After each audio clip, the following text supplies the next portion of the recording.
Welcome back. Now in this video, we're going to be discussing specialized themes and plugins.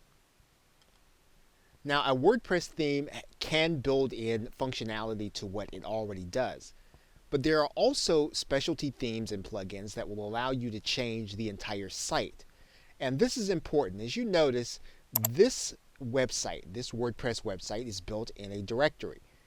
You could, if you wanted to, build several WordPress sites in several directories and have them all on one domain name.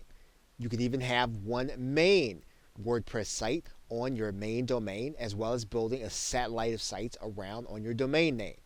Now, what will this do for you? Well, this will allow you to have some specialty sites in some of these subdirectories. There is a free theme called BuddyPress that will allow you to take your WordPress site and turn it into a social network.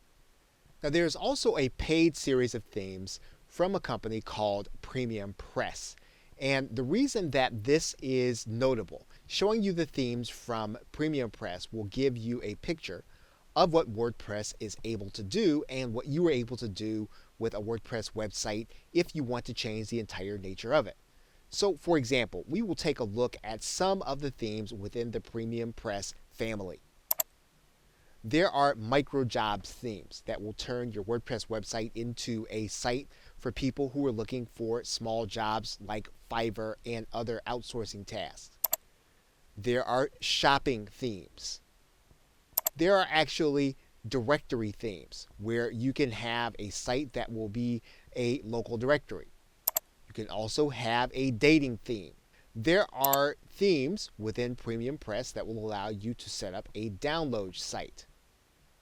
You can also set up a coupon site. You can set up a real estate site, as you can see. There are some video sharing sites which are entirely made just to share video. There are classified ad themes. There are auction themes. And then there are price comparison themes.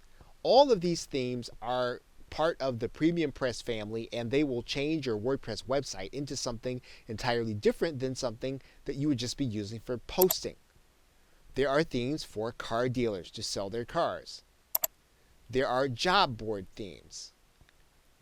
And so basically what you have here is you have the ability or the capacity to change WordPress into something that will allow you to build a website for a specialized function. And once again, you don't have to worry about damaging the credibility you have on one particular site. If you can find a use for these different functions of a WordPress theme, you can build them into a separate directory. Okay, so with that, thanks, and I will see you in another video.